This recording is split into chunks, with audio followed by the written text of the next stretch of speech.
알지 못해 행한 많은 죄악들 예수님 내게 오사 말씀하시네 어찌하여 나를 박해하느냐 어찌하여 나를 박해하느냐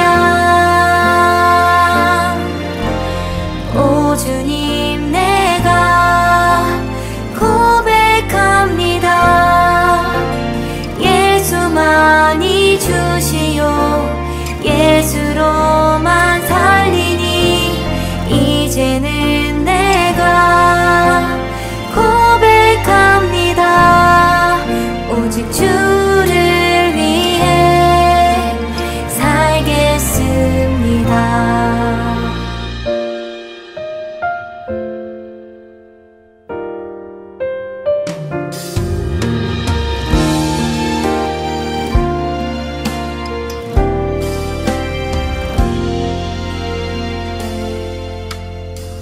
예수님을 모르고 살아온 날들 알지 못해 행한 많은 죄악들 예수님 내게 오사 말씀하시네 어찌하여 나를 박해하느냐 어찌하여 나를 박해하느냐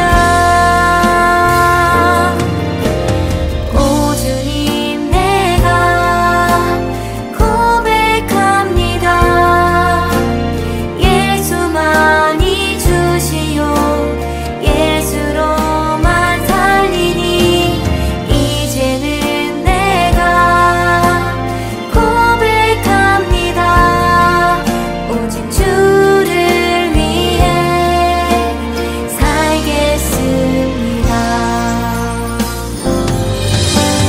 오 주님 내가 고백합니다 예수만이 주시오 예수로만 살리니 이제는 내가 고백합니다 오직 주를 위해 살겠습니다 오직 주를 위해 살겠습니다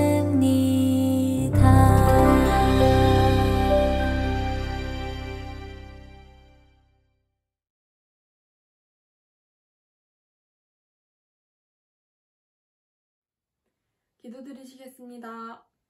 사랑의 하나님, 오늘도 주님 앞에 나와 예배드릴 수 있게 해주심에 감사드립니다. 상황이 많이 악화가 되어서 온라인 예배를 통해서만 예배를 드릴 수 있게 되었습니다. 각자의 가정에서 예배를 드리는 아동부 친구들이 정말 온 마음을 다해서 예배를 드릴 수 있도록 주님께서 보이지 않는 곳에서 보살펴 주시고 인도해 주세요. 아동부 친구들을 다시 만나서 예배 드리는 그날까지 모두 건강할 수 있도록 주님께서 인도해 주세요. 오늘 설교를 해주시는 전도사님의 말씀을 귀 기울여서 잘 들어서 한 주 동안 주님의 말씀을 기억하고 새기면서 살아가는 아동부 친구들이 될 수 있게 해주세요. 사랑이 많으신 예수 그리스도의 이름으로 기도드렸습니다. 아멘. 오늘의 말씀은 에스라 1장 1절에서 11절 말씀입니다. 우리 다 같이 큰 목소리로 읽어보도록 하겠습니다. 시작! 바사왕 고레스 원년에 여호와께서 예레미야의 입을 통하여 하신 말씀을 이루게 하시려고 바사왕 고레스의 마음을 감동시키심에 그가 온 나라에 공포도 하고 조서도 내려 이르되 바사왕 고레스는 말하노니 하늘의 하나님 여호와께서 세상 모든 나라를 내게 주셨고 나에게 명령하사 유다 예루살렘의 성전을 건축하라 하셨나니 이스라엘의 하나님은 참 신이시라. 너희 중에 그의 백성된 자는 다 유다 예루살렘으로 올라가서 이스라엘의 하나님 여호와의 성전을 건축하라. 그는 예루살렘에 계신 하나님이시라. 그 남아있는 백성이 어느 곳에 머물러 살든지 그곳 사람들이 마땅히 은과 금과 그 밖의 물건과 짐승으로 도와주고 그 외에도 예루살렘에 세울 하나님의 성전을 위하여 예물을 기쁘게 드릴지니라 하였더라. 이에 유다와 베냐민 족장들과 제사장들과 레위 사람들과 그 마음이 하나님께 감동을 받고 올라가서 예루살렘의 여호와의 성전을 건축하고자 하는 자가 다 일어나니 그 사면 사람들이 은 그릇과 금과 물품들과 짐승과 보물로 돕고 그 외에도 예물을 기쁘게 드렸더라.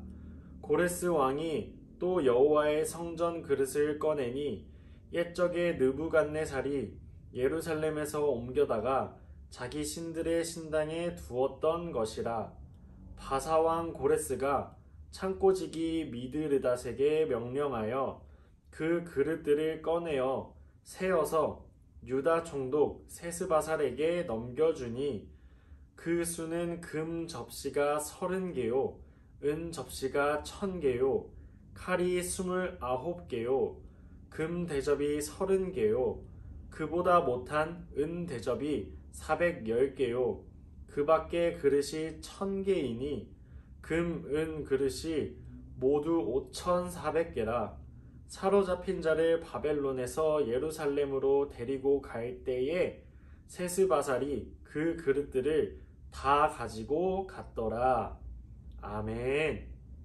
오늘의 말씀 주제 함께 읽어보도록 하겠습니다. 시작.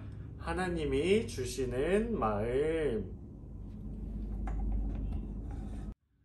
자, 친구들 말씀 시간이에요. 오늘도 말씀을 집중해서 잘 들어보고 하나님께서 우리에게 주신 말씀이 어떠한 것인지 잘 배우고 또 알아갔으면 좋겠습니다. 오늘 말씀에서는 고레스라고 하는 왕이 등장하게 되는데요. 이 고레스 왕은 바사라고 하는 나라의 왕이에요. 하나님께서 이 고레스 왕의 마음 속에 감동을 주셔서 하나님의 일에 정말로 귀하게 쓰임받게 해주셨어요. 어떠한 일이 일어났을까요? 남유다가 멸망하기 전에는 예레미야라고 하는 선지자가 있었어요. 이 예레미야 선지자는 하나님의 말씀을 듣지 않는 남유다 백성들에게 이렇게 선포했어요. 여러분들 하나님의 말씀에 순종해야 합니다. 여러분들이 지금 이렇게 행동하는 것은 정말로 옳지 않은 일이에요. 하나님께서 정말 싫어하시는 일입니다. 여러분들이 계속해서 이렇게 하나님의 말씀에 순종하지 않는다고 한다면 여러분들 정말 큰일이 닥치게 될 것이에요. 이렇게 사람들에게 예언의 말씀을 전했어요. 나중에 이 나라가 멸망하게 될 수도 있다라고 하는 그러한 말씀을 전했던 것이에요. 이런 말을 듣고서도 남유다에 살고 있던 사람들은 하나님의 말씀을 듣지 않았어요. 그렇게 해서 결국 이 남유다는 바벨론이라고 하는 나라에게 의해서 전쟁이 일어나게 되었고 침략을 당하게 되었고 그대로 나라가 멸망하게 되고 예루살렘이라고 하는 성전이 하나님의 성전이 있는 곳이 파괴되게 되었어요. 그리고 남아있는 사람들은 바벨론에게 포로로 붙잡혀 끌려가게 되어요. 그렇게 포로로 끌려가 포로 생활을 하게 되었는데 이 포로 생활 중에 이 남유다 백성들이 생각을 하게 되었어요. 하나님께서는 정말 이방신에게 지신 걸까? 하나님께서는 우리를 떠나가신 걸까? 하나님께서 분명 약속을 하셨는데 하나님의 약속은 이미 끝나게 된 것일까? 여기서 약속은 무엇이냐? 이 남유다가 바벨론에 의해서 멸망당하기 전에 예레미야 선지자를 통해서 하신 말씀이 있었어요. 그 말씀이 무엇이냐면 예레미야 29장 10절에 나와 있는데 우리가 함께 읽어봤으면 좋겠습니다. 다 같이 큰 목소리로 읽어보겠습니다. 시작! 여호와께서 이와 같이 말씀하시니라. 바벨론에서 70년이 차면 내가 너희를 돌보고 나의 선한 말을 너희에게 성취하여 너희를 이곳으로 돌아오게 하리라. 아멘. 이 길고 긴 포로 생활 속에서 남유다 백성들의 마음속에는 이 회복의 예언의 말씀이 점차 희미해져 갔던 것이에요. 점차 이제 그러한 생각이 점점 더 잊혀지고 가는 그러한 순간이었어요. 바벨론은 무너지지도 않을 정도로 정말로 강해 보였기 때문에 이스라엘 남유다 사람들의 마음속에는 이 말씀, 이 회복의 말씀이 점점 더 잊혀져 갔을 것이에요.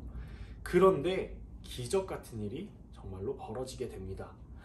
메대와 바사라고 하는 나라에서 연합을 해서 동맹을 맺어서 이 바벨론을 멸망시키게 되어요. 이것은 하나님께서 바벨론을 무너뜨리게 하신 것이에요. 바벨론을 무너뜨린 왕의 이름이 바로 우리가 1절에서 읽었던, 오늘 말씀 1절에서 읽었던 그 고레스 왕이었어요.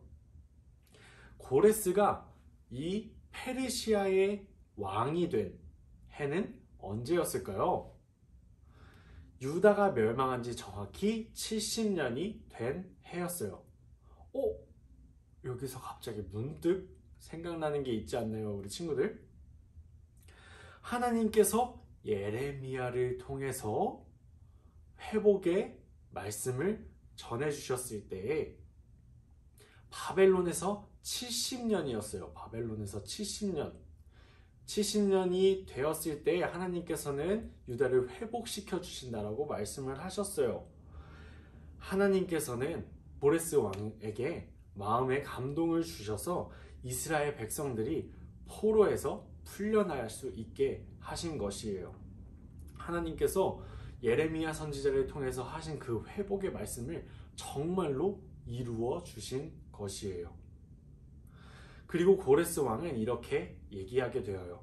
너희는 너희가 살던 곳으로 돌아가고 너희는 예루살렘에 계신 이스라엘의 하나님을 위하여 성전을 건축하라고 이야기를 해요. 하나님께서 이방 나라의 왕의 마음에 감동을 주셨고 하나님의 말씀이 정말로 이루어진 것이에요. 믿기 친구들, 하나님은 오늘날 우리의 마음에도 감동을 허락해 주세요. 하나님은 이 감동을 받은 사람들을 통해서 어떠한 일을 이루어 나가시는지 우리가 두 가지를 함께 기억했으면 좋겠어요. 먼저 첫 번째로는 하나님의 말씀을 이루신다라고 하는 것이에요. 우리 함께 큰 목소리로 한번 읽어볼까요? 1번 읽어볼게요. 시작!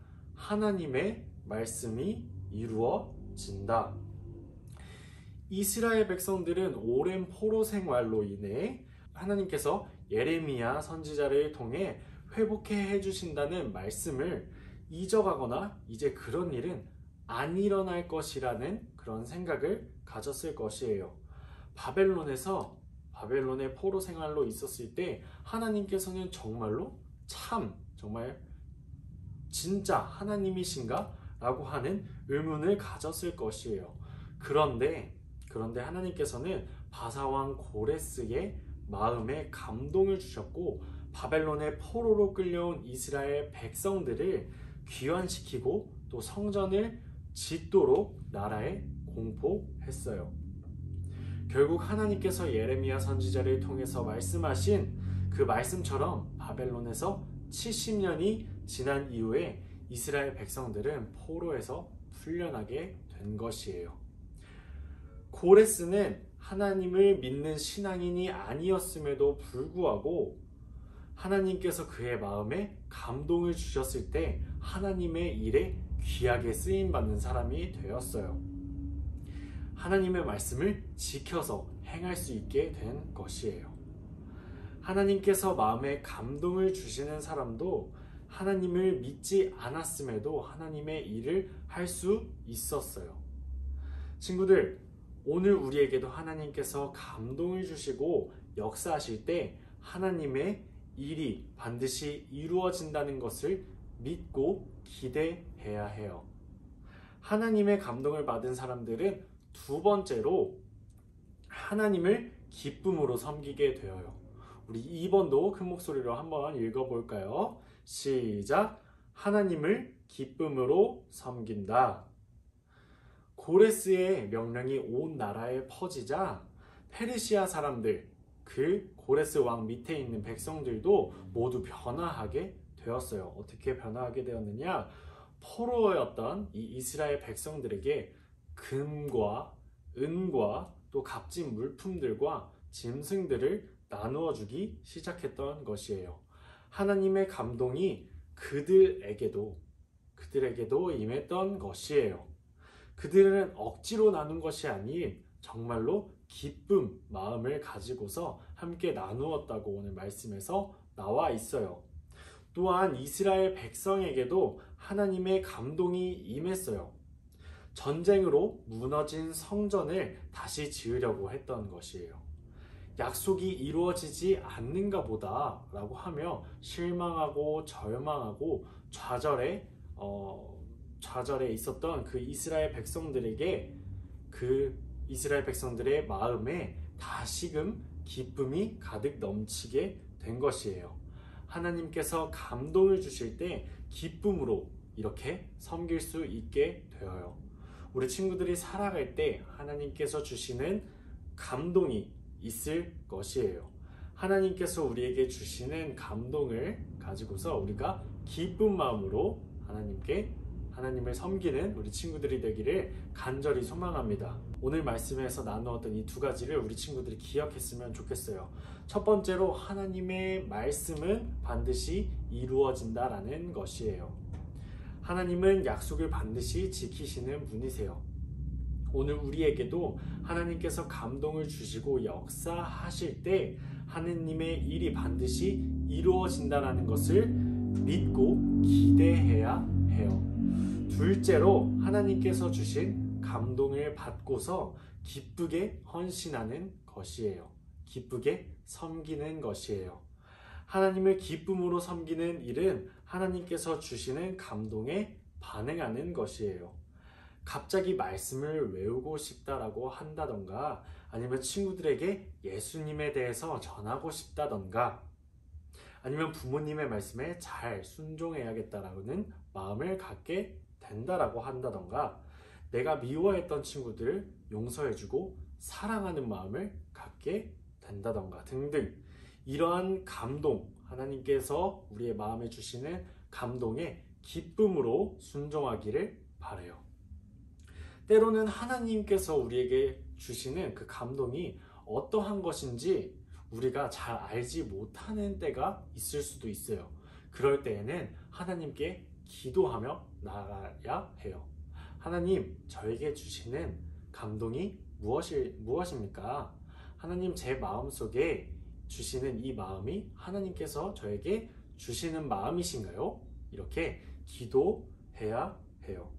이렇게 해서 하나님께서 우리의 마음에 주시는 감동을 따라 하나님의 기쁨이 되는 삶을 살아가는 우리 믿기 친구들과 또 선생님들과 제가 되기를 예수님의 이름으로 축복합니다. 아멘. 다 함께 기도하겠습니다. 두 손 꽉 쥐고 눈 꼭 감고 함께 기도할게요. 사랑이 많으신 하나님 아버지, 감사합니다. 오늘도 우리가 온라인 예배로 함께 이 예배를 드릴 수 있게 해주심에 감사드립니다. 오늘 고레스 왕 에스라의 말씀을 통해서 우리가 하나님께서 우리에게 주시는 말씀을 드릴 수 있게 해주심에 감사드립니다. 하나님, 우리에게 주시는 마음의 감동에 따라 우리가 순종하며 나아가겠습니다. 하나님께서 주시는 그 마음을 기쁘게 순종하며 나아갈 때에 하나님께서 우리들을 기쁘게 바라봐 주시고 우리를 사용하여 우리를 하나님의 일에 기쁘게 사용하여 주시옵소서. 이 모든 말씀 주님께 올려드리며 예수님의 이름으로 기도합니다. 아멘. 자, 친구들, 광고 시간입니다. 친구들, 오늘도 온라인으로 이렇게 예배를 드리는, 각자의 가정에서 예배를 드리는 친구들을 예수님의 이름으로 환영하고 축복합니다. 친구들, 온라인 예배가 4주간 더 연장이 되었어요. 왜냐하면은 이 코로나 바이러스가 아직도 확진자들이 많이 나오고 있는 상황이어서 온라인 예배를 4주간 더 연장하게 되었는데, 우리 친구들 현장에서 또 예배를 드리지 못하게 되었다고 해도 우리가 예배의 끈을 끝까지 놓지 않았으면 좋겠어요. 예배를 끝까지 잘 드리고 하나님께서 기뻐하시는 우리 친구들이 되기를 간절히 소망합니다. 두 번째로는 헌금이에요. 우리 친구들, 헌금이 있는데 오늘도 예배를 드리면서 또 예배를 드리기 전에 우리가 준비한 헌금을 가지고서 하나님 앞에 올려드렸으면 좋겠어요. 그리고 이 준비한 헌금을 성경책 혹은 어떠한 우리 친구들이 한 곳에 모아둘 수 있는 장소에 모아두어서 나중에 교회에 나왔을 때 함께 하나님께 우리의 마음을 드리는 친구들이 되었으면 좋겠습니다. 마지막으로 이번 주에도 말씀 암송이 있습니다. 이 말씀 암송해야 될 이 암송 구절을 공책에 한번 써보고 사진을 찍어서 전도사님 혹은 각 반 담임 선생님들께 보내주고 또 이 말씀을 암송하는 영상까지 찍어서 전도사님 혹은 담임 선생님들께 그렇게 2가지를 보내주면은 우리 친구들에게 선물을 전해주도록 하겠습니다. 오늘 우리가 함께 외울 말씀은 시편 100편 2절 말씀이에요. 우리 친구들 함께 큰 목소리로 읽어보도록 할게요. 시작! 기쁨으로 여호와를 섬기며 노래하면서 그의 앞에 나아갈지어다. 아멘. 다시 한번 읽어보도록 하겠습니다. 시작! 기쁨으로 여호와를 섬기며 노래하면서 그의 앞에 나아갈지어다. 시편 100편 2절 말씀. 아멘. 마지막으로 주기도문함으로 오늘 예배를 마치도록 하겠습니다.